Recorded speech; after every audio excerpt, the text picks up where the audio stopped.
Good afternoon, everyone. My name is Sarah Cole. I'm an associate curator of antiquities here at the Getty Villa Museum, and it's my pleasure to welcome you all to today's program and introduce our speaker, Heba Abd el Gawad.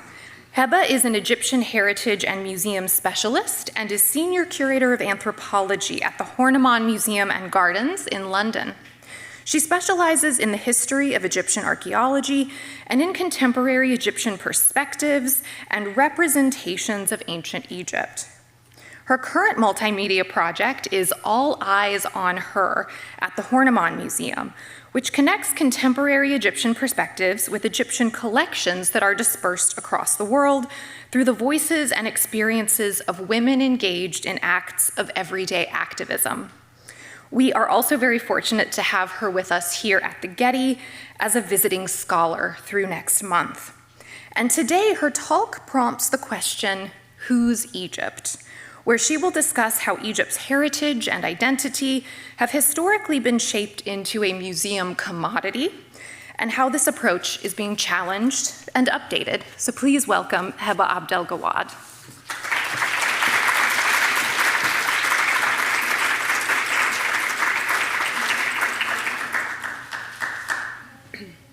Thank you, everyone. I hope you can hear me well, I think. Okay, good. Thank you so much, Sarah, for the invitation. I'm very delighted to be here and to be invited again by the Getty. I was here, I think, a couple of years ago, and this brings good memories of my first time ever to the US, and I'm always back to LA, which is something. I'm not sure what that means, but perhaps I'll get to know in the future or in a few years to come. I'm grateful to Sarah for the invitation and the events and programming staff members for facilitating the talk, but I think at this point, or before I start altogether, the professional capital that I've gained and the reputation that I've gained that made me invited by the Getty or that made me invited anywhere comes from the generosity, the trust, and the relationship of the communities that I've been working with since 2017. And before I go into any presentation, we usually have what we call an assembly. We have a huge WhatsApp group, and I don't know if you know anything about Egyptian WhatsApp groups. They are massive. You need to create another one to have even more people, and it's full of stickers, but we always discuss together that because whatever I'm presenting is the work of all of us collectively, not just of myself. So I felt it's important that I acknowledge their generosity, their trust, but equally the message that they and equally me would be hoping to send today. What we're doing is reopening a conversation, one where decisions were made about us, our history, and the remains of our ancestors without ever inviting us to take part. Just as some people once dug up graves to claim what was never theirs, this is our way to reclaim the right to tell our own story. And I'm not totally neutral when it comes to this. I'm an Egyptian professional who works in the UK in a museum that has extracted and exploited collections from Egypt, in a museum that, by UK standards, given how Egyptian collections are widely dispersed, particularly in the UK, it's a humble collection of only 2,000 belongings.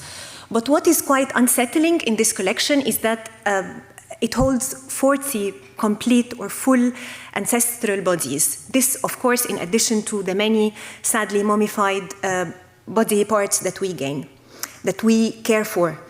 I'm equally the curator in charge of the ancestral remains in the museum, and this is not only the remains that come from Egypt, but from all over the world. And while I feel every day that I'm privileged that I get direct access to my heritage, but I equally feel, first of all, traumatized, but most importantly, complicit. I work in an institution that has systematically disenfranchised, discriminated against my own people, my own communities, and have, how do I say this mildly, committed acts of colonial violence against my ancestors and equally living communities. How can I reconcile with this legacy? How can I use the privilege and the position that I have to not bring further harm to my people, to our ancestors, and even to myself? It makes me reflect of how museums have this ability of create ways of seeing. But in the process of creating ways of seeing, you actually also create ways of unseeing. Whatever you do not see on display in the museum, it just simply does not exist. And what happened in the museums all over the world, or in the formation of museums all over the world back into the 19th and 20th century, Egypt was the foundation of many of the civilizational or encyclopedic museums that we see in Paris, London, Germany, and later in the United States. This was probably because first, Egypt provided a far more civilizational depth beyond Greece and Rome. No offense to Greece and Rome, but it just ends up being earlier. It's equally quite visibly spectacular. Putting a colossal statue in the middle of a room, that makes it, this is not just inviting, it's captivating. So it provides a lot of symbolic capital, but what is most important here is the colonial and imperial expansion that has allowed all of this to happen. When we enter a museum gallery that showcases Egyptian material, we usually see Egypt in a way that it's timeless. The timeline or the chronology starts from pre-dynastic Egypt and ends by the Roman Empire. So everything that happened after then, it does not exist. So Egypt is closed, Egypt is finished, and perhaps dead after 30 BC. This is the impression we get. We see spectacular monuments through dramatic lighting. We see a focus on death. What we never see, or what we never get to experience, is what happens after 30 BC, or who does all of this heritage belongs to. This brought with it a lot of civilizational prestige as well. When during the early formation of these museums, there was imperial competition, and owning an iconic piece of ancient Egyptian heritage provided so much symbolic capital to countries all over the world. Britain, Germany, but even in emerging, the geopolitics of today, even in emerging global powers in Asia, such as Japan or China, Egypt also became another commodity that through which, or by owning or by having an Egyptian exhibition or by excavating in Egypt, countries gained prestige. It became part of their soft power, but it equally became part of their national branding. But what happens with this civilizational prestige, or what happens with this availability of Egyptian heritage that it became so universal? The issue that comes with the universality of Egyptian heritage is that when you try to commodify something, and in order for you to make it universal for everyone, you need to smooth any friction. It has to be neutral. This is the first rule of thumb. The second rule of thumb, that it has to be detached. It has to be detached from any connection to the land. Otherwise, it gets disputed, it becomes contested, it becomes claimed, then it makes its existence within the space problematic. What museum labels never tell us anywhere around the world, including the museum where I work, it doesn't tell us really how did all of this material, gigantic material, ended up being there. What were the colonial conditions that allowed for this transferal or dispersal of heritage? Equally, the colonial legal frameworks through which these collections have operated. Most importantly, it never talks to us about what did the Egyptians do? Was this something that the Egyptians had no problem with? Was there any resistance to such removal? Most importantly, it presents ancient Egypt as uncontested, unclaimed, orphaned. It doesn't have any community of descent to claim it as its own. What also the museums never tell us is that the case of ancient Egypt, this is the largest scale and scope of extraction of a heritage that comes from a single culture to the world. The scale and scope of this is unmatched. This is the only culture that such dispersal has happened to. It's equally the only culture that its ancestor has been dehumanized, called as monstrous mummies, and totally dispossessed and totally displaced all over the world. Yet what we don't see actually is how none of this was neutral, like how I'm not neutral standing in front of you today. None of the collections that we see in museums, no matter what the labels try to tell us, none of them are neutral. For example, if we take the Rosetta Stone, it's named after the city of Rashid. I grew up in Egypt learning the history of the colonial empire, but learning mostly about the Battle of Rashid, where thousands of Egyptian lives were lost, where Egyptians were fighting against the British occupation in 1807. something that would never come up in the label of the Rosetta Stone at the British Museum. We would never also read anywhere in any museum in the West particularly, but even in Egypt, about the resistance that average Egyptians were doing to resist the removal of fine, but equally to resist the Western dominion over the knowledge production of Egyptology, or the knowledge production of ancient Egypt. Egyptians were not allowed to study Egyptology back at the Egyptian Museum of Cairo, and only 1 or 2 were able to enter the school, and that was after huge resistance, Ahmed Kamel and Selim Hassan. Editorial pieces that were sent by anonymous, comes from the Egyptian archival record in El Ahram. Here, a series of articles that are anonymized where a sender kept on writing around. There were 6 articles that I could find with the title, "Aren't We Their Children?" expressing an outcry of how this should not be acceptable, how this removal should not be acceptable, and how Egypt was under double colonialism. Egyptians actually, ironically, from the 3rd CBC, from the Romans onward, or even from Alexander the Great onwards, were always ruled by foreigners. We've only managed to rule ourselves in 1952. Such colonial expansion and colonial violence towards us meant that we've never been in a position that we could decide for ourselves what should happen to our heritage and why or how should it be represented, whether it's inside a museum or outside. What also museum labels never tell us, particularly when it comes to international exhibition, is that how within Egypt itself, there has been calls to stop any international loans from Egyptian museums to the outside of Egypt for exhibitions. Because this becomes, according to the critics mostly, one of them is the previous Minister of Culture in the 1980s, who's led a huge campaign from 2019 onwards, calling or urging on the government to stop sending any of the heritage outside. But why is this happening? Because Egypt, or us as Egyptians, we're only seen through the lens of the state. We're only seen through the lens of the government.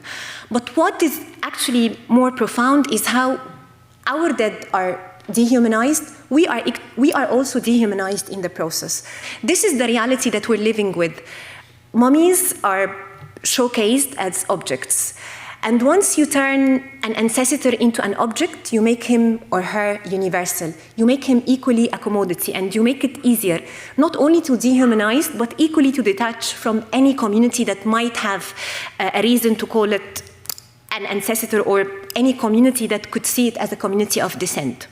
Even when museums put currently in new practices that are deemed ethical, when we still have ancestral remains on display, we have a sign of how we need to proceed thoughtfully. But what we need to reflect upon is, what is it that we can only learn about the past if we see dead bodies on display? What extra piece of information that we would have if we see another body exposed in front of us? It only feeds curiosities, and this is not for science. And even if this is for science, this happened back during colonial period, particularly by Flinders Petrie, who is sadly renowned as the father of Egyptology, who was the master of eugenics when it comes to Egyptian archaeology. Not only is Egypt or Egyptian ancestral remains, not only did they foreground museums that we see today, but they were equally foregrounding the racial science of the supremacy of certain races over others, the eugenics science.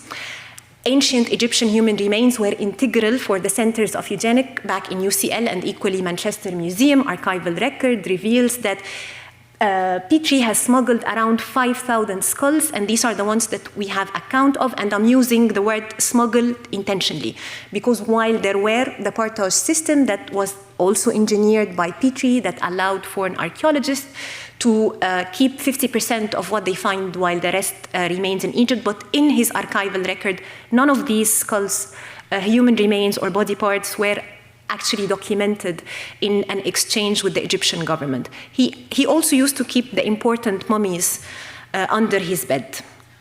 Why is this happening? Because we are not seen as a community of descent, and this does have its root in the rivalry between the East and the West, the colonial imperial thinking, the Orientalist thinking of the West being the center of civilization, while the East becomes the savage, the barbarians, the uncivilized, which is us. A key word that you would read in every archival record from earlier archaeologists is that the contemporary Egyptians are never referred to as Egyptians. They are always called Arabs. never referred to as Egyptians. They are always referred to as Arabs. This in itself was the othering that had happened at the time. If we are Arabs, then we have no right to claim this heritage as our own.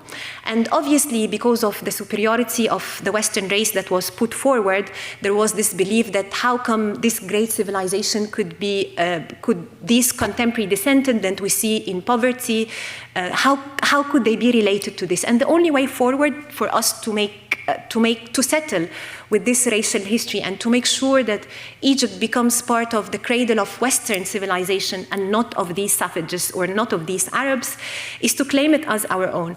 So the eugenic science tended to prove how ancient Egypt has actually ancestry from the Mediterranean and from Europe rather than from Africa. So the contemporary Egyptians could not be according to the physical measurements of skulls, let me put it this way, we could not be the descendants of the ancient Egyptians. But what Western biological purity and the purity of race, which is again a very racist conception to bring forward, is that it does not understand or it does not really put into account what cultures like the culture of Egypt that sits at the cross of the east, west, north, and south geographically, but equally culturally, that it can never relate to one single culture. It can never relate to one certain race. This is not only because of the waves of colonialism, but equally because of the multicultural nature of the geographical location itself. So Egypt is not just Arab, Egypt is not just African, Egypt is not just Coptic, Egypt is not just Islamic, it's not just Nubian. Egypt is all of these layers compounded together. And this is an argument that Gamal Hamdain, he is a very famous Egyptian political geography scientist, and he was the one who went through all the archives. He's had his PhD from Reading University in the UK, and his PhD was on Petrie's thesis of the superiority of the Western race using ancient Egyptian remains and the discontinuity between the Egyptians, the contemporary Egyptians and the ancient Egyptians. And he's dedicated all of his life to make arguments against this discontinuity.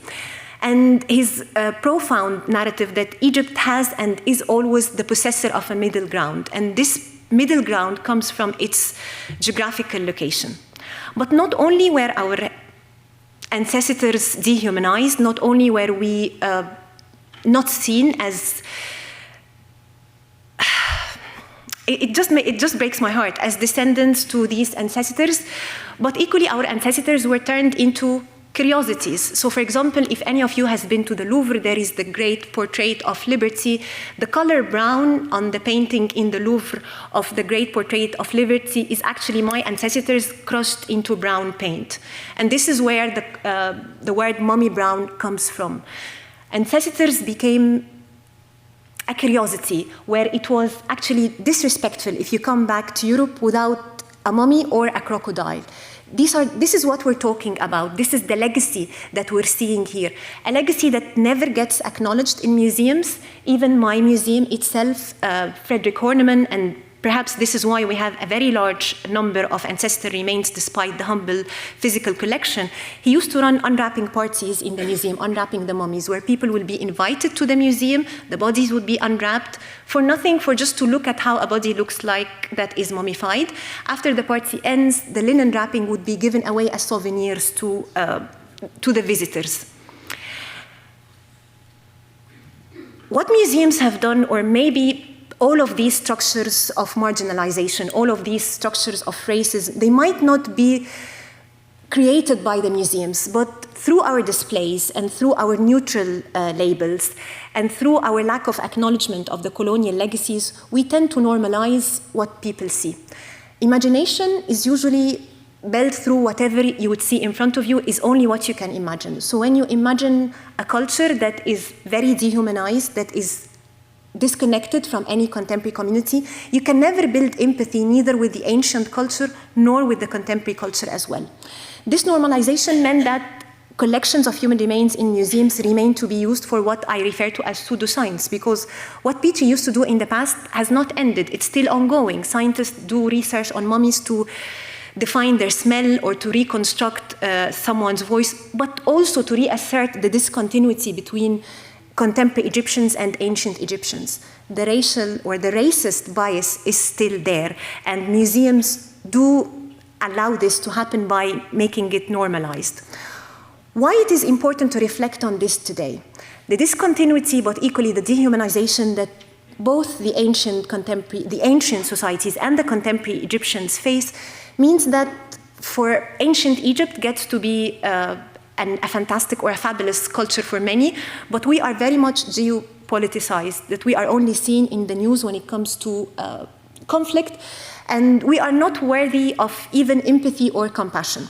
And I always find this graffiti that was sent to me by a friend from Athens. She's equally an Egyptologist, and there were Egyptian protesters in Athens. There is a large Egyptian community in Greece, and there were protests against the brutality of the Egyptian regime against the contemporary Egyptian communities. And what one of the protesters felt that he needs to write is how people are being killed or murdered in Egypt, and you go to museums. And this was graffitied outside the museum, on the walls of the museum that houses Egyptian collections.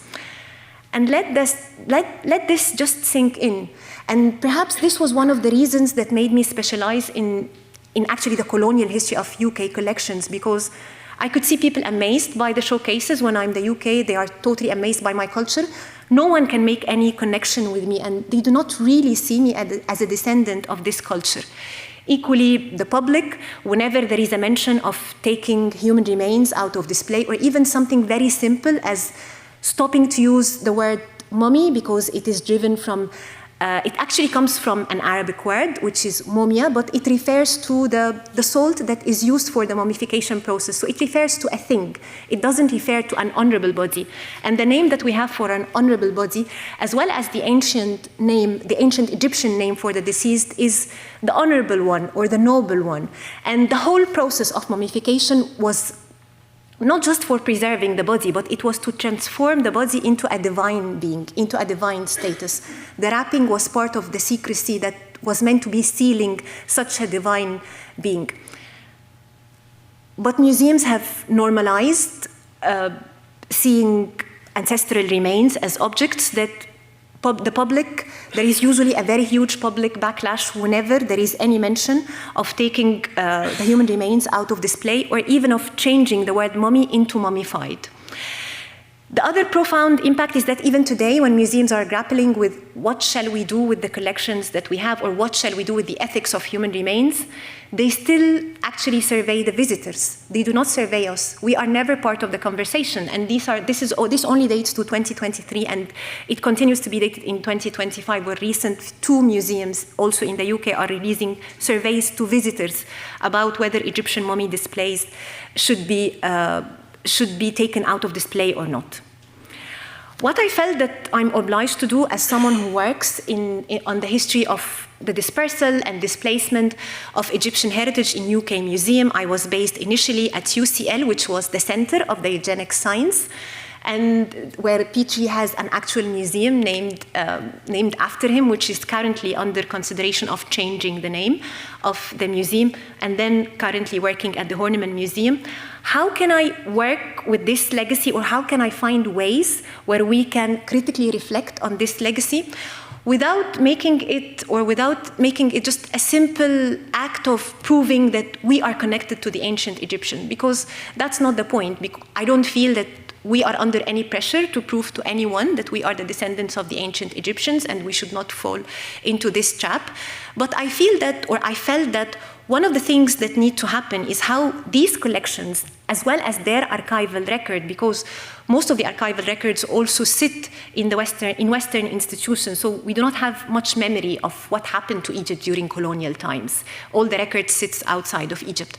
How can these collections, together with their archives, could be used as spaces of resistance, liberation, of both the ancient Egyptians, but equally the contemporary Egyptians, be them in the UK or in Egypt or all over the world.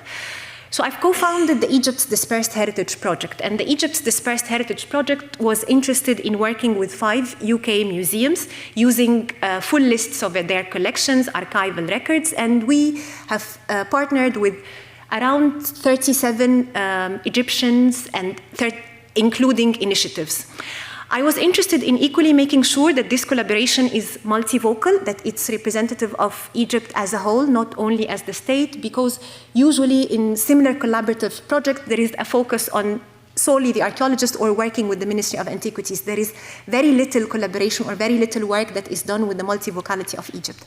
And it was also in my interest that the rest of the world sees Egypt not as a homogeneous community that is only seen through the acts of its government, but as just like any other community in the world, people who have different opinions, different ideas, and different things. So we worked with comic artists, we worked with social and educational community, social and educational initiatives, we worked with schools, we worked with visual artists, and we've produced, these are our 5 UK partners, and we've produced a series of comics. One of them is The Legend, or we partnered with Al-Uzba, or The League, and this is the Egyptian equivalent of Marvel Comics, and it's the first actually Egyptian equivalent to Marvel Comics, and it's done by 3 wonderfully talented artists in Egypt. What was interesting is that even before we reached out to them, Al-Uzba was already in place before we partnered up with them, but they've always used ancient Egyptian motifs in the making of their characters. But for me, what was interesting is that they would have Horus, but they would equally have a microbus driver. And anyone has been to Cairo knows how the traffic is, and the microbus drivers are actually heroes for the way they maneuver, so they truly have superpower. And the 5 characters that they chose are a mix of ancient Egypt, contemporary Egypt, and it Egyptianized very much a very Western idea, the very Western idea of superheroes. And I felt this is exactly what we wanted. Ancient Egypt became so Westernized within systems of knowledge or within museum practices that we need to re-Egyptianize it again. So we've released an issue just on the stories of the dispersal of heritage, where we tackled human remains, where we equally tackled the eugenic science and Petrie, how this dispersal and this displacement of Egyptian heritage is something that tells us about the infrastructure of colonial power. It doesn't only tell us about the removal of finds, but it equally speaks to the social injustices and the violence that the Egyptians have been through.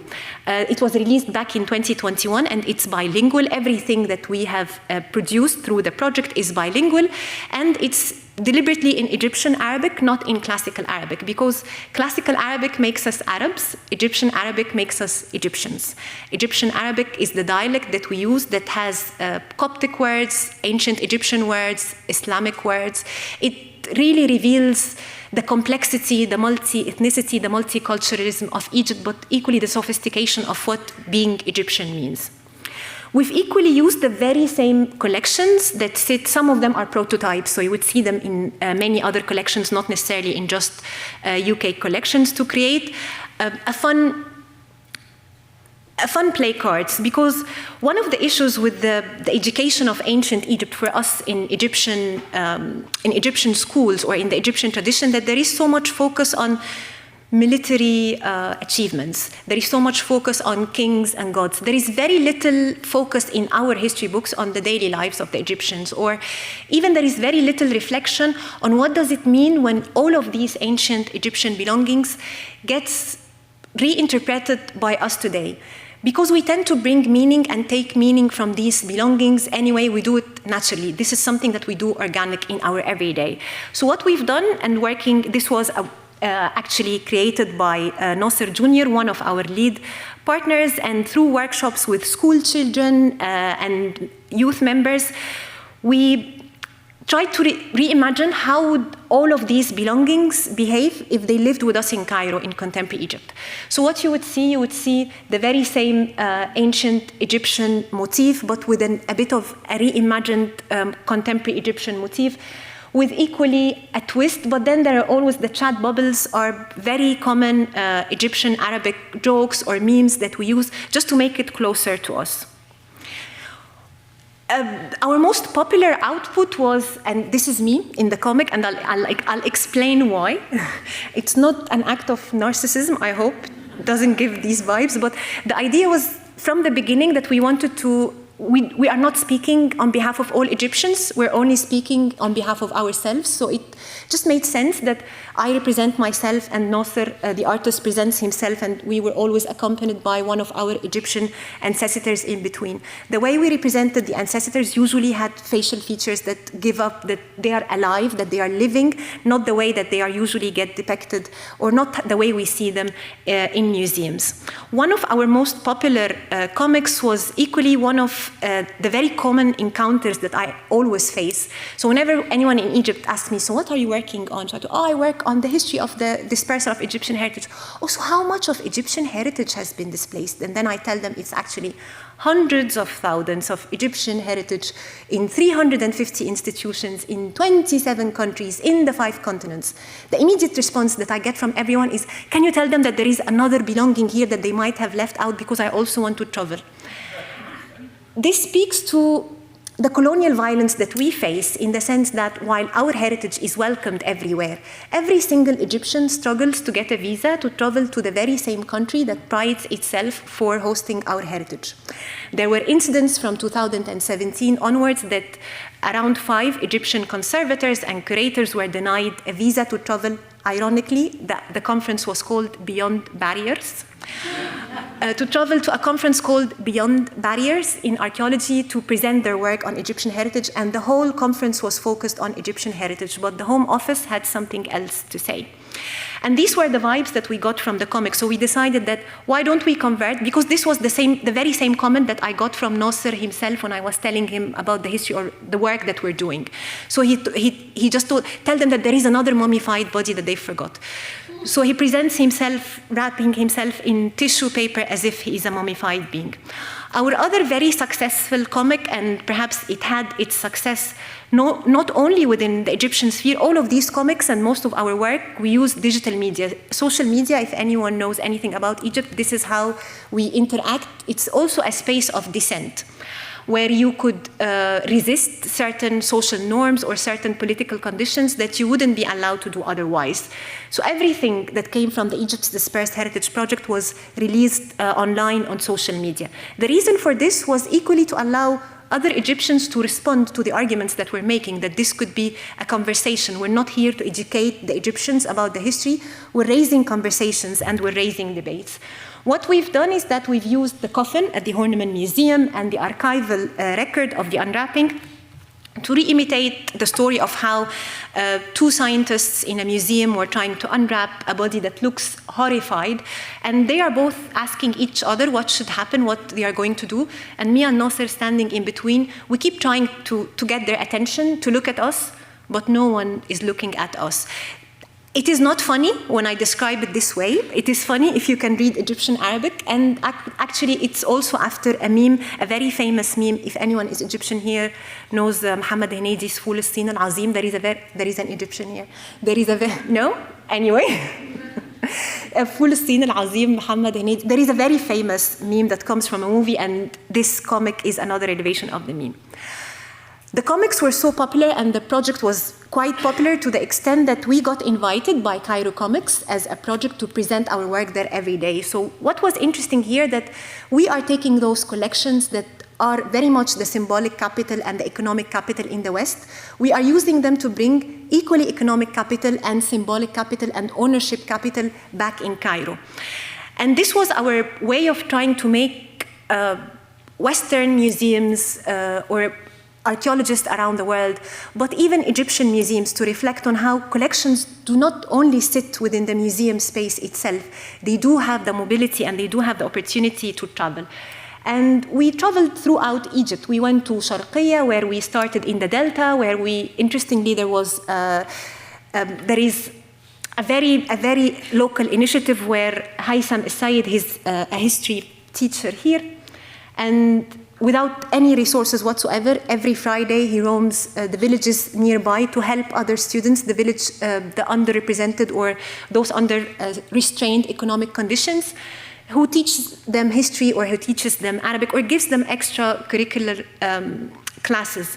And this is all not funded. It's from out of his own goodwill. So we've partnered up with him, and in many of his trips around Egypt. We've been, and we started what we call colonial legacies debate. So we started to reflect, and the children became part of the public debate, but equally the youth.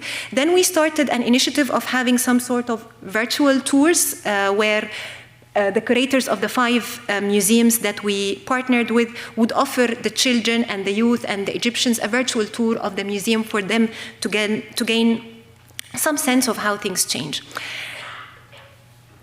Yet we were able, on the other hand, after the success, this was never the intention from the project. The project was mainly centered around Egyptian narratives and us reclaiming the narrative. The project then became successful, that we got invited by Manchester Museum.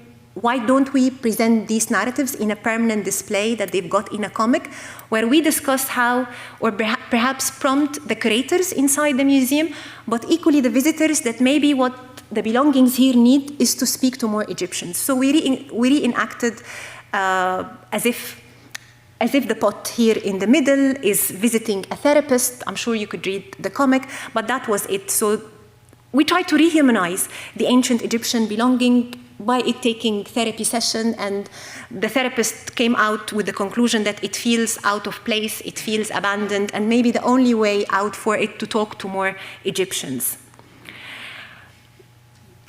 All of this time, I was not part of any institution apart from UCL. I was not a member I was not a member of the curatorial teams within the UK.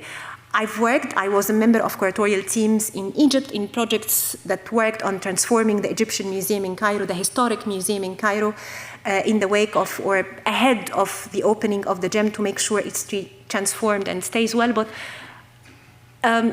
for me when I got appointed as the senior curator of anthropology at the Horniman, and I oversee, part of my job is not overseeing, but caring for the Egyptian collections and the remains, I felt that for me to keep my integrity, and not to justify me taking that job, but to make sure that the privilege I've got is one that not makes me complicit, but is equally something that can prevent harm to me and to others. So the solution was, we know that the legacies of the Horniman is quite drastic when it comes to Egyptian remains. The scale of the unwrapping parties that happened in my museums are unmatched. It happened all over England, but in the museum itself, the number of parties that we have recorded is outstanding. So the only right thing to do was, again, to create a workshop of the existing partners that we had, and the Horniman Museum was initially already one of the partners for us from the Egypt's Dispersed Heritage Project. And we worked on, anyone here who works on a museum knows that it's very difficult to change a permanent display. We could not change the display itself, but we made some interventions in the labeling. So now we have a new panel where we directly confront the colonial legacies of the Horniman, and it's titled Unwrapping Colonial Violence. Again, it signifies to all the unwrapping that used to happen back in the time. Equally, some of the comics that we've created from the play cards, some of them that were actually inspired by the objects that are on display, we've put them against the labels. We've equally rewritten all of the labels together with our Egyptian colleagues, our Egyptian partners from the Egypt's Dispersed Heritage Project. Many of them are heritage professionals, but others, they are just members of the community who equally hold embodied knowledge of ancient Egypt. I think the most important achievement that we had is that we had this discussion of whether we should put that all of the belongings here came from grave conditions. And we felt that maybe this wouldn't be powerful enough. Maybe the way that we could do it is that we write a label, which is the one there on the side. I'm sorry, it's through glass, so the picture is awful. Becoming Divine, where we talk about how mummification was in the interest of turning the body or transforming the body into a divine status. The key sentence that we've written in the end was that for the ancient Egyptians, any disruption of these belongings would disrupt their journey to the afterlife. And we felt that rather than giving people the warning, we want to make sure that the wishes of the dead are profound. It is the wishes of the dead that are central to this. It is beyond me to decide what happens to this collection, and I do acknowledge also my shortcomings. I'm also a single Egyptian. I do not hold the right to make decisions on behalf of all the community, but I feel that these little interventions can, in a way, help to rehumanize both the ancient Egyptians, but equally the contemporary Egyptians. The work that we were doing mainly on human remains was based on the collection of the Horniman, and the comics, etc., led to further work with Egyptian communities that has directly fed into the review of the human remains policy at the Horniman Museum that we've only done in April 2025, where we explicitly respect the wishes of the dead, be them of the Egyptian dead or any other dead. We equally, which is respecting the wishes of the dead to be put in a legal policy. This was a first in a UK museum policy for human remains. The wishes of the dead are never referred to in human remains policies in the UK. The other innovation or achievement that we had is how that the museum holds the right of or respects the right of communities to self-identify as indigenous or a community of descent following the guidelines from the UN. Again, this is not something that gets referred to in human remains policies or gets legalized in human remains policies in the UK, given that the Human Tissue Act in the UK legalizes that any remains that are older than 100 years old are archaeological, so they're unclaimed or uncontested. The huge achievement was equally the guidelines that we've posted together in a workshop with our community members. It is them in the photo that you've seen at the very beginning. We've written guidelines of what would someone should do when they encounter one of our mummified ancestors. This was in partnership with Peopling the Past, and it is available online for anyone to check. The last intervention that we had, and which I'll end very quickly with, is All Eyes on Her. The collection at the Horniman is very distinctive in the sense that because it's an anthropological museum, so it does not only collect archaeological materials. So at the Horniman, there is a wide selection of Egyptian belongings from pre-dynastic times up till 1990s. What is interesting is that the collection that we've got that dates to the 1980s and 1990s, we have no idea how it ended up in the museum. The museum held no documentation, and this is not peculiar for the Horniman. This is something that happens in all museums. Not all, some. But there is an issue with documentation in museums, and I think it is important for us to openly acknowledge this as well. So it was for us as the members of the community, when we were working together at Egypt's Dispersed Heritage, we felt this could be our opportunity to intervene on a display in the West where we could show Egypt the way we see it, the way we experience Egypt every day. And as the collection lends itself to telling stories about women, because it's mainly women clothing, jewelry from ancient times up till modern times, we felt that we wanted to use also something that can help disrupt the way the West sees Egyptian women. So we wanted to speak about the everyday activism of Egyptian women. How can we use the collections held at the Horniman to tell story about how Egyptian women resist every day and revolt and reclaim, be it their heritage and the variety of the social norms.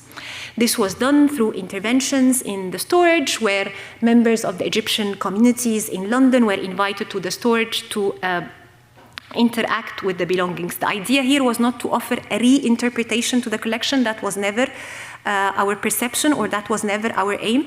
The idea was for us to tell our own stories using these collections, not to offer a new interpretation for the collection as such. So you would see ancient material there, side by side by Zibiba, and she is the Olympic weightlifter medalist for Egypt. Most of the gold Olympic medals of Egypt are actually won by women. Many of them are for weightlifters, something that no one ever says or no one knows, and a story that I felt museums should equally say, why not? And Hadir, who is just another not just another photojournalist, but it might seem that her being a photojournalist is something simple, but she's done a very impressive, in my view, documentary on her riding a bike where she lives in a very deprived, conservative neighborhood in Cairo, and all the slurs and all the everything that she heard in the street. And for me, this is an act of everyday activism. Her recording this cycling tour, something that people can take for granted elsewhere, it is an act of everyday activism. It is important for me as an Egyptian woman and for many of these other women that we're not seen as victims, we're seen as having the power to reclaim our own destiny, but also to bring justice to ourselves. Equally, something that never gets spoken about is the Egyptian women's contribution to anti-colonial revolutions or the political revolutions in general. Egyptian women were the first who took the streets during the 1919 British colonial occupation, and this garment was one of the outfits that we found at the Horniman Museum that was collected back in the 1980s. Obviously, whoever collected this collection had a very colonial gaze because they collected this outfit as well as a handmade bra, a shishi dress, things that I would never collect if I'm in Egypt, but that's what the person who was collecting then did. And we felt, because at the time, and perhaps since 2018, there has been a rise in Islamophobia in the UK, and many of our visitors could really relate, who are not necessarily Egyptians, but could really relate or identify with Egypt and Egyptian women and the struggles they have. And we wanted to signify that this dress back in Egypt was worn by Muslim, Coptic, Jewish women who lived in Egypt. It was a cultural dress, and it was actually the cultural dress of the elite women. And it didn't stop them from going out to the street and protest and to resist the British colonial occupation. Equally, we used the very handcrafted bra to tell the story of the activism of the Egyptian women in the 2011 revolution. The display did not only rely on collections that existed at the Horniman, it equally relied on new acquisitions that were proposed by the women or our partners, and one of them is this Ganubi outfit that is designed by Nada Al-Halfawi. And Nada Al-Halfawi, she's the designer and the founder of Ganubi brand. And Ganubi brand is a brand that tries to reclaim Egyptian heritage through everyday clothing that is very affordable to the Egyptians. And even the top that I'm wearing, it's also designed by Nada. I paid for it myself, so this is not an ad for Nada or for Ganubi, but it's really distinctive. And the key here is how Egyptian motifs are always appropriated in fashion all over the world. And even when they are designed in Egypt, they are designed for the elite Egyptians, something that not all Egyptians can afford. What Nada has done is making it something that is affordable for everyone. For me, the breakthrough that we've done is the two last things that I'm gonna refer to is the design. Usually designs, wallpapers behind displays of Egypt or anything else, it's usually it's not Egyptian, let's put it this way. It doesn't reflect the complexity or the sophistication of the visual identity of Egypt. And as we were talking about All Eyes on Her, and All Eyes on Her refers to the experience of being a woman in public spaces. All eyes are on you, be it an Egyptian woman or any woman around the world. It's an experience that we all shared. So we used, or Dina Zaitoun, who is a feminist activist who uses her visual design on social media to fight sexual harassment, misogyny, patriarchy, all sorts of injustices. And her designs were inspired by all the stickers that we had on the WhatsApp group that we used to develop the display. All of this display is brought to you by WhatsApp, if this is something that I can say. But we rely on it mostly. And what was interesting is how she fused the ancient Egyptian motifs into contemporary, modern Egyptian motifs. And it just shows how ancient Egyptian motifs that within museums are frozen in time and place are actually alive in our Egyptian culture every day, and museums are just missing out by not reflecting or reenacting these very vibrant ways of representing Egypt. The other achievement is how we've reclaimed the heritage language. The display that we've got here at the Horniman, this is the first bilingual display in a UK museum, at least, that has both English and Egyptian Arabic. Not Arabic, Egyptian Arabic. All of the text or the interpretation of the display was written by our community partners through writing workshops, and we've equally produced an Arabic zine, which I have here if any of you want to check it out after I'm done, that talks about the process but equally re-narrates everything that we have on display, and it is distributed for free to our partners but equally to anyone in Egypt who is interested in it, and we felt that's part of owning also the narrative that we're bringing to the museum. Why this matters and why this matters now. And when I was thinking of how can I bring this across, and I found these two visitor reviews very telling of why this is important. So for the Egyptian visitor, I'm assuming she's Egyptian because she said my Egyptian identity. She felt that when she visited All Eyes on Her, that she felt that she saw Egypt from an entirely new perspective. It's not the traditional image that she saw. The other visitor review here that comes from a Muslim background, given the identification that she gave. Interestingly, they visited the museum in September 2025, and the log for the visitor review that I have was exactly the week during the far-right protest in London. There were huge far-right protests in London back in September. This was the largest scale, and many of it was included Islamophobic attacks where many visibly Muslim women and men were physically attacked in London streets. And for her, she felt that she also belongs. And this is key in museum displays. It's meant to create relationships, but it's also meant to create a sense of belonging to those who might find who feel like they are a community of descent or could be associated to any of this heritage. The final thing, which I've written actually with the very same group that we've written the very initial code together, and this is their own wordings, it's not mine.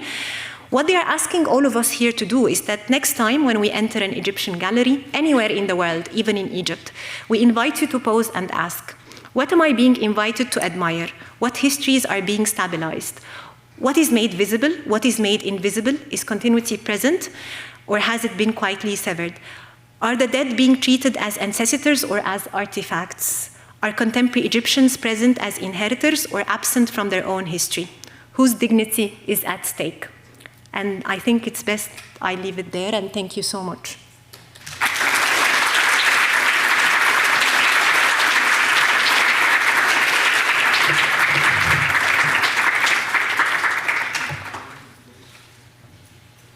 Thank you so much, Heba, for a fantastic and very thought-provoking lecture.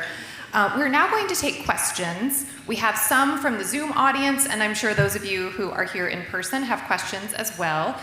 So we'll sort of go back and forth. And for those in person, there is a microphone in the auditorium, so please wait until you have been handed the microphone to ask your questions so that our Zoom audience can hear you as well. I'll start with a question on Zoom to sort of get things started. You spoke about the problems inherent in the display of human remains in museums, and they're often accompanied by a range of artifacts that also came from burials. We often refer to this as funerary material, funerary equipment, etc. And I'll also note that this is not just true for Egypt. Any antiquities collection you see in a museum, whether it's Egyptian, Greek, Roman, etc., much of the material often survives because it was buried in a grave with someone, and that's why it has made it to today. That isn't always acknowledged, but it's something to consider when you go through museum displays. But how should we address not only human remains, but also other materials that came from burials, because so much of what is on display often does? Yeah, because this was also something that when working with the communities, it usually came about. And in the workshops that we were holding when we were doing the human remains review with the Egyptian communities, we came to the conclusion that, first of all, we stopped using the word objects in our museum. We just use belongings. And that, in a way, it can make people reflect on how they are not artifacts, but they are belongings, so they once belonged to someone. And this is, to be fair, it's not revolutionary for us, something that is done in American museums for indigenous communities throughout. The conclusion that we came with is that museums, me included, have to try to make sure that the belongings are either displayed together, if we know that they come from the same tomb, that we make sure that the assemblage is not divided to feed in or to justify curatorial choices, if one can say so.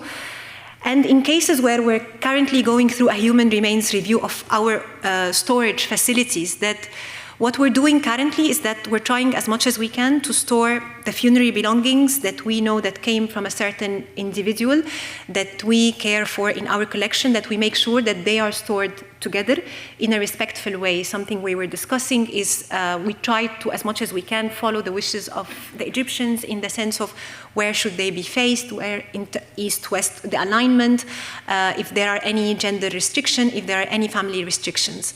We felt that one of the ways was the intervention that we had in the label, reminding people that actually having any of this out of the tomb goes against the beliefs of the ancient Egyptian. And I think the more to bring to the awareness of the public of how this actually is against the wishes of the ancient Egyptians, including the belongings, not just the mummified human remains, the more that we collectively can reflect and think of solutions at some point in the future that could be as respectful as possible. I have no direct answer what we should do. This is what we thought would be the most respectful thing to happen. Thank you. Are there in-person questions? Yes, thank you very much for the insightful talk. I'm from Iran, so I share a lot of your ambivalences about Western archaeology and national heritage. However, in the case of Egypt, I've always been puzzled by the fact that how much of the memory of the pre-Islamic Egypt was celebrated and reclaimed during the pre-colonial period, medieval, early modern, and how much was it celebrated as a Egyptian heritage, and how much of it was dismissed and forgotten by the Islamic tradition as being the history of non-believers? It's interesting because it's something I was reflecting upon when I was creating the slides, because this is particularly important when it comes to the Rosetta Stone, because even before there has been a lot of attempts from Egyptian scholars to decipher the ancient Egyptian hieroglyphs or to find ways to decipher the ancient Egyptian hieroglyphs. So the tradition was very much there before colonial times. And Egypt, and even when with the Arab conquest or equally the Arab invasion in Egypt, or what could be called, I don't know if in Egypt it could be an Islamic invasion or not. I have no strong opinion about that, but I do agree that it was an invasion in the end. Whether there was explicit official requests of how Egypt should turn from a shift from ancient Egypt to an Islamic Egypt, I don't think this has ever happened, because part of how, be it the Greeks, be it the be it the Mamluks who came to Egypt after, part of how they convinced the Egyptians that they are the rulers is adopting Egyptian traditions or respecting existing Egyptian traditions. So that is what has happened in Egypt. That was part of the unwritten deal. Even the French, when they came, that was part of the unwritten code of ethics between any foreign ruler who came to Egypt and Egypt, that they would not mess up with the internal fabric. And maybe this is why also that even our version of Islam in Egypt gets very much denounced by other Islamic authorities outside of Egypt, because we retain a lot of our ancient Egyptian heritage in the way we practice Islam as well. Something that, a lot of Islamic authorities elsewhere do not approve of, but luckily, this is appreciated within, because I think, as I said, it's embodied within us that it's very difficult to shake because of how it's rooted. And I think it's also because of the Egyptian determination to accept all of the waves of multiculturalism while staying grounded to the root. So maybe this is why we do not have this. I understand what you mean in Iran. We do not have this stark shift, because you still see ancient Egypt used even by the state as iconography. It was used even by the Mamluks. They've done research on the pyramids when they've arrived, so they were researching. There was scientific involvement even with ancient Egypt. So there wasn't that drastic division, if one can say so, at least not one that I know of. Okay, so we'll go to a Zoom question now. So there are a couple of people who are curious about the dispersal of Egyptian material, not just in the West, but sort of around the world. And you did touch on this, and you showed the map of the movement of material. And of course, you work primarily in the UK, so a lot of the focus is there. But there was a question, for instance, about Ottoman control of Egypt and the subsequent movement of Egyptian material to Turkey. So perhaps if you could summarize quickly for our audience and maybe for those who aren't as familiar, sort of the history of the way that Egyptian material has moved globally and how different groups coming into Egypt have kind of motivated that. I have to say, not only the British should be held accountable for the dispersal of Egyptian heritage, the Ottomans as well, because it was them who facilitated these colonial legal frameworks. It was them who put the French and the British in charge of the Egyptian antiquities. And while in 1835, for example, Muhammad Ali has put forward what we call in Egyptian Arabic, faraman, or a ruling that no Egyptian heritage should be taken outside of Egypt, but later, Khedivis, because of the way they've very poorly managed the country from an economical perspective, and the country has run into so much debt, that we ended up in this situation where we have no control over the decision-making process of our heritage. So, because of the Ottoman Empire, it's also complicit in the map that I've shown. That is both the British colonial occupation, but equally the Ottoman Empire, because they were gifting obelisks all over the world. Up till President Sadat, as well in Egypt, we were diplomatically gifting Egyptian antiquities to governments. Only in 1983 this has stopped. So the Ottomans, but equally Egyptian rulers, Nasser in gifting also parts of temples after the Nubia Salvation Campaign, which it's understandable, but I don't think it was necessary, but that is my opinion. But yeah, all of them were complicit. All of the rulers are complicit, be them Ottoman, be them even Egyptians until 1974, in that dispersal or in making decisions about our heritage without including the wider population, the public decision making. Thank you. Other in-person, yes. Yes, can you hear me okay? Yes, yeah. Thank you for the wonderful presentation. The slides touched on it a little bit, this last one, but I'm curious if you could put one information card on all the exhibits of ancient Egypt around the world, what would it be? Would you put this slide up, or what information would you, if you could put one information card on all the exhibits around the world based on ancient Egypt, what would that be? I'll put this one and the Egyptian acknowledgement and the slide I had at the beginning. That is, I think I would put this as the introductory panels to the display.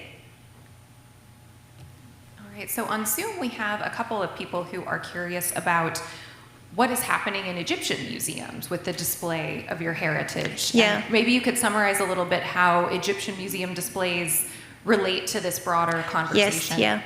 Yeah, we also, including the Grand Egyptian Museums, we've equally inherited the very same colonial legacy. It is equally important to point out that when it comes to the Egyptian heritage in museums, be it in Egypt or outside, we have not put the standards of how Egypt should be displayed or how it shouldn't be displayed. That is not of our making. That came from a colonial apparatus that we have inherited. And sadly, because of the imbalance of power, how we heavily rely on economics, we equally have to produce to the world a display that can still bring us the economy that can sustain the government. And in the conversations we had and in the workshops, some of them were actually with Egyptian curators. It was usually said that we do follow the typologies of Egyptological norms, the way that the Western Eurocentric way of dividing antiquities. That is something that we know that we are doing, something that have equally happened at the Grand Egyptian Museum, where we still follow the very same typologies that were introduced by 19th century Egyptology, but I do not think that we afford, economically or politically, that the change comes from us. And I don't think it should be us also changing the narrative, because, again, these are political conditions, but also images that are not of our making, that we have inherited. And to be fair, if we brought any change to this, we would be accused of being religious extremists, that we are turning Egyptian displays into Islamic, into any, if we took all the human remains out of display, the world would denounce us for doing that. And this is the state of the power structure, which is not of our making. And equally important that we Egyptians, curators like myself and other Egyptian professionals who might not approve of the way that things are done, we are not part of the decision-making process. The decision-making process or the way the museums are governed and operate is very much state-centered, that it doesn't allow for a multivocality to enter in to bring a nuance to it. And this is why we've done the project that we've done, to bring this nuance, to produce this knowledge in a different way. Okay, so we have some questions on Zoom. People are curious about DNA analysis of ancient remains. And this is something that is often in the news and has become a very popular topic. So perhaps you could address your thoughts on DNA research on ancient populations. How can you ever get a sample that is representative of the whole population? It is practically impossible. And with all the waves of migration that Egypt have been through, it's practically impossible today to gather a sample from Egypt that could be representative of the whole population. It's impossible. It's even unscientific, scientifically impossible to do this. And also unnecessary, because we need to reflect, why do we want to do DNA analysis? What are we trying to prove when we conduct DNA analysis? Because for me, the motives can never be, why would we do DNA analysis? Especially that DNA analysis, in my understanding, requires consent, and none of the ancestors have even consented to be removed out of their graves. So for them to go, they are already going through a lot. To go through again a DNA analysis that strips them of their own identity of the land that they were connected to, because usually it comes up that they were Mediterranean, they were European. I don't know they would approve, they would give consent to any of this. Thank you. So I think we have time maybe for one more in-person and one more Zoom, so we'll take our final in-person question now. Thank you. Thank you, Heba, for a very compelling talk, and I think a very moving one. I just want to pick up on your point about NASA and just remind everybody that the partage, in that case, giving away temples to the US and European countries, was the only way to incentivize them to actually help save the Egyptian antiquities that we all pretend to care about. But so, right, that had to be monetized for the West to actually participate in that salvage project. But that also made me think there's something else about the damage that you are talking about with the kind of canon that we have developed on displaying Egypt. That object focus, the fetishization of things, has also contributed enormously to illicit traffic. Of course. And antiquities smuggling. The US is one of the last to actually recognize and prosecute that. So that what we're doing, and many of us are from cultural institutions, university museums, we're surrounded by them, right? We're all part of that. But what you showed today is that we're also complicit in displaying, representing, fetishizing Egyptian culture in that object-centered way that then also fuels the traffic. Yes, yeah, that fuels the trafficking, but equally we never also acknowledge because mostly the illicit digging that leads to the trafficking, it's mostly children involved in it, and many children lose their lives when they are digging to fuel the international market. And again, there is this huge demand for Egyptian antiquities in the international market because of, sadly, maybe that was not a system that the museum have created, but it's a system that museums stabilized. It made it normal. It made it easier to put a price on belongings that are priceless and should never have a price on them. Again, the ways we display does contribute directly to the way the international market operates. Yes, I 100% agree. And for Nasser, yes, of course, because we're always the weakest link economically. The only way for us to save our heritage was, they only agreed to save our heritage if we are going to give them some of it. So the colonial apparatus is still there, even after our independence. Even today, The same for the Grand Egyptian Museum. We could only finish the project with the funding from Japan. And now we have in the Grand Egyptian Museum, the labels are translated in Arabic, English, and Japanese. So that is also another form of soft power. That is also another form of imperial power over heritage that even the word problematic is not enough, but for me it's sad. It's just, it shouldn't be happening. Okay, so I know there are many more questions, both in person and online, but in consideration of time, I think I'll ask one final question, which is admittedly very broad and very difficult, but a number of people are curious about what you think should happen to all of this material that has been dispersed around the world. And I know there's probably an ideal version of that and a more realistic one, but what are your thoughts on what museums and collectors should be doing with all of this material that has left Egypt? I think what we should do is, first of all, it's not up to me to decide what should happen to this heritage. Again, this is a decision that should be made collectively with many representatives of the Egyptian community. That is not just the state authorities, if this discussion ever came into being.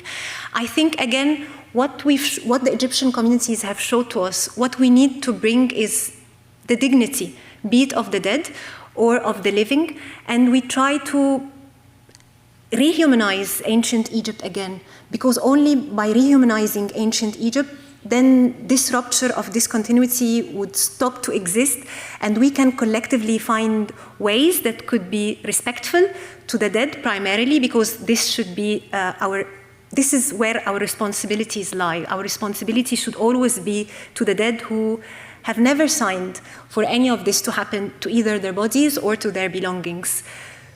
We need to find a way, and the ancient Egyptians have kindly provided us with detailed instructions of what they wanted to happen with their bodies, what they wanted to happen with their belongings. There are ways, and we've just received funding back in December from the UK Art Fund that we are developing a community stewardship model for ancestral remains, at least at my museum, using four examples, including Egypt, that we would work with communities to find ways of how, even in the everyday museum practice, we can bring respect and dignity to the ancestors we care for and their belongings as well. So maybe community stewardship models that already exist in the US, for example, the Smithsonian, the Indian American model. There are a lot of models that we can aspire to, because that did not end into physical repatriation of everything. There are belongings still on display, but it's usually the indigenous communities who have the agency to decide how they are displayed and why, and equally represent this material culture. So models do exist elsewhere.